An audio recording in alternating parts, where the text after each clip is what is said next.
Friends, welcome to learning point GS. आज हम पढ़ेंगे इन्वायरमेंट यानी पर्यावरण, जो है टोटल एनसीईआरटी बेस्ड। फ्रेंड्स, ये हमारा 8th पार्ट है। 7th पार्ट हम कंप्लीट कर चुके हैं। हमारा जनवरी में जो सीटेट होने वाला है उसके अकॉर्डिंग हम अपनी वीडियोस में प्रिपरेशन कर रहे हैं। आई होप मेरी वीडियोस आपको पसंद आ रही हैं। प्लीज़ लाइक एंड सब्सक्राइब करना ना भूलें। कमेंट ज़रूर करें, आपकी कमेंट से हमको मोटिवेशन मिलती है। चलिए आगे स्टार्ट करते हैं। पहला हमारा पॉइंट है, असम में चाय को कहवा कहते हैं। इसमें इलायची और बादाम डाले जाते हैं। फ्रेंड्स, जो असम में जो चाय होती है उसको कहवा कहा जाता है। ये स्पेशल चाय होती है जो असम में ही बनती है। इसमें इलायची और बादाम डाले जाते हैं। तो एग्ज़ाम के पॉइंट ऑफ व्यू से देखें तो प्रश्न कैसे बनेगा। चाय को आसाम में क्या कहते हैं? कहवा कहते हैं। आसाम की चाय में क्या डाल के बनाया जाता है? इलायची और बादाम डाल के बनाया जाता है। तो फ्रेंड्स, ये जो हमारा फर्स्ट पॉइंट है, असम में चाय को कहवा कहते हैं, ये बहुत ही इंपॉर्टेंट है। बैक ईयर के पेज में जो क्वेश्चन पेपर्स हैं वो उठा के देखेंगे तो आपको आइडिया लगेगा कि जो हम ये क्वेश्चंस उठा रहे हैं अकॉर्डिंग टू एग्ज़ाम पैटर्न ही उठा रहे हैं। चलिए नेक्स्ट देखते हैं। उत्तर प्रदेश में कचनार के फूलों से, केरल में केले के फूलों से और महाराष्ट्र में सहजन के फूलों से सब्जी बनाई जाती है। फ्रेंड्स, यहाँ पे ये पॉइंट लाने का यह मतलब नहीं है कि मैं ये बता रही हूँ कि सब्जी कैसे बनती है। हमें ये फोकस करना है कि किस प्रदेश में किन फूलों का उपयोग सब्जी बनाने के लिए किया जाता है। यानी उत्तर प्रदेश में कचनार के फूल, केरल में केले के फूल और महाराष्ट्र में सहजन के फूलों का इस्तेमाल किया जाता है। तो पेपर में कैसे प्रश्न पूछ लेगा कि उत्तर प्रदेश में कचनार के फूलों से क्या बनती है, सब्जी बनती है, या पूछ लेता है केले के फूलों से सब्जी कहाँ बनाई जाती है, तो केरल में बनाई जाती है। या ऐसे पूछ लेगा सहजन के फूलों से सब्जी कहाँ बनती है, तो महाराष्ट्र में। चलिए, आई होप ये पॉइंट आपको क्लियर हो गया होगा। हम नेक्स्ट पॉइंट अपना देखते हैं। थर्ड पॉइंट है हमारा, गुलदावरी और जीनिया के फूलों से रंग बनते हैं। हमें सिर्फ इतना याद रखना है, रंग किन फूलों से बनाए जाते हैं, तो गुलदावरी और जीनिया के फूलों से। पेपर में जो प्रश्न आता है ऐसे आ जाएगा कि किन फूलों से रंग बनता है, तो गुलदावरी और जीनिया। ये ऐसे पूछ लेगा गुलदावरी और जीनिया का उपयोग किस लिए किया जाता है, तो रंग बनाने के लिए। आई होप ये पॉइंट क्लियर हो गया होगा। चलिए नेक्स्ट देखते हैं। चौथा पॉइंट है फ्रेंड्स हमारा, उत्तर प्रदेश का कन्नौज जिला इत्र के लिए मशहूर है। यहाँ के पास के इलाकों से ट्रकों में भरकर फूल लाए जाते हैं। फिर इनसे इत्र, गुलाब जल और केवड़ा तैयार किया जाता है।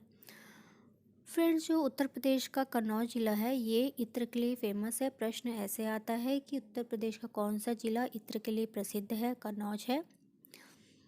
और इसमें ऐसे भी पूछ सकते हैं कि जो फूल इकट्ठा किए जाते हैं कन्नौज ज़िले में, उससे क्या क्या बनाया जाता है, इत्र, गुलाब जल और केवड़ा तैयार किया जाता है।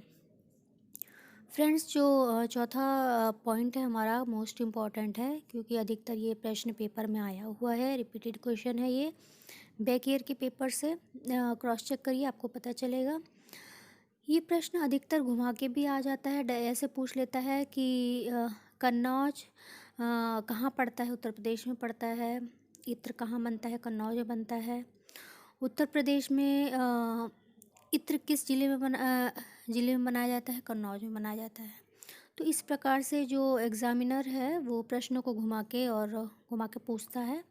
तो आपको याद रखना है कि मेन कन्नौज का नाम, कन्नौज जो ज़िला है वहाँ पे इत्र तैयार किया जाता है। चलिए, हमने अभी कंप्लीट किया चौथा पॉइंट। चलिए अगला पॉइंट देखते हैं।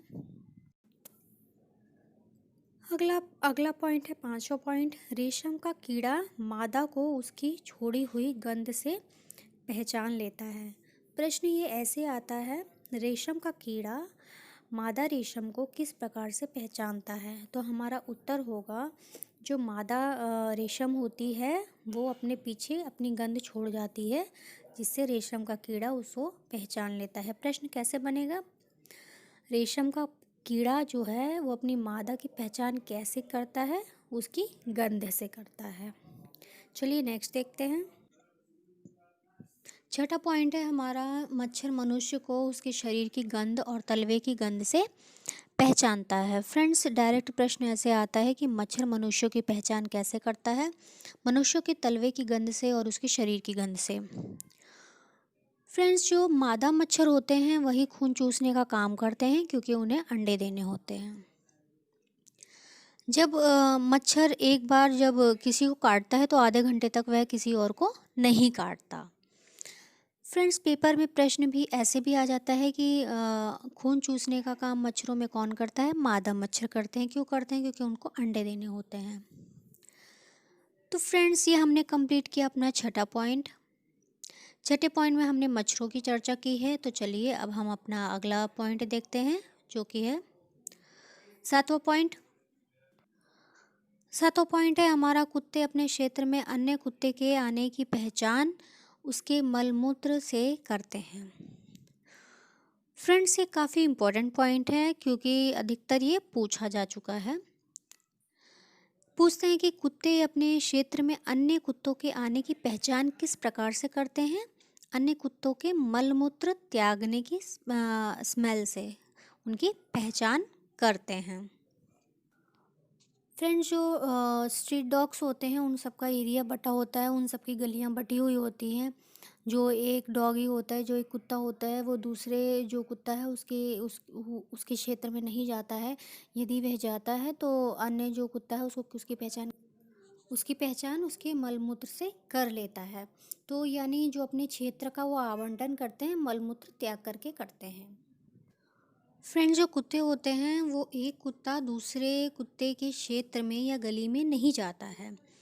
क्यों नहीं जाता है? क्योंकि उन सबका क्षेत्र एरिया बटा होता है। जो डॉगी होते हैं वो अपना मलमूत्र त्याग करके ही अपने क्षेत्र का आवंटन कर देते हैं। वहाँ पे उनको पता चल जाता है ये मेरा एरिया, ये दूसरे का एरिया, तो वो दूसरे के एरिया में नहीं जाते हैं। फ्रेंड्स, ये हमने अपना कंप्लीट किया है सातवां पॉइंट। फ्रेंड्स, अभी हमने देखा जो मच्छर होते हैं वो है शरीर की गंध से मनुष्य की पहचान करते हैं। रेशम का कीड़ा अपनी मादा की पहचान उसके छोड़े हुए गंध से करता है। कुत्ता अन्य कुत्ते की पहचान उसके त्यागे हुए मलमूत्र से करते हैं। तो ये प्रश्न ऐसे पूछ लेता है, दे देगा इनमें से कौन कौन से जानवर हैं या फिर कौन कौन हैं जो मलमूत्र से या गंध से एक दूसरे की पहचान करते। तो आपको पता चल गया है। आई होप आप इजीली इसकी पहचान कर लेंगे। मच्छर है और रेशम का कीड़ा और कुत्ता। तो फ्रेंड्स, ये हमने अपनी कंप्लीट की है ये एट्थ पार्ट। आई होप आपको ये वीडियो पसंद आई होगी। फ्रेंड्स, अगर आपको वीडियो पसंद आए तो प्लीज़ अपने फ्रेंड्स को शेयर करना और चैनल को सब्सक्राइब करना ना भूलें, ताकि आपको हमारे नेक्स्ट वीडियो की नोटिफिकेशंस मिलती रहे।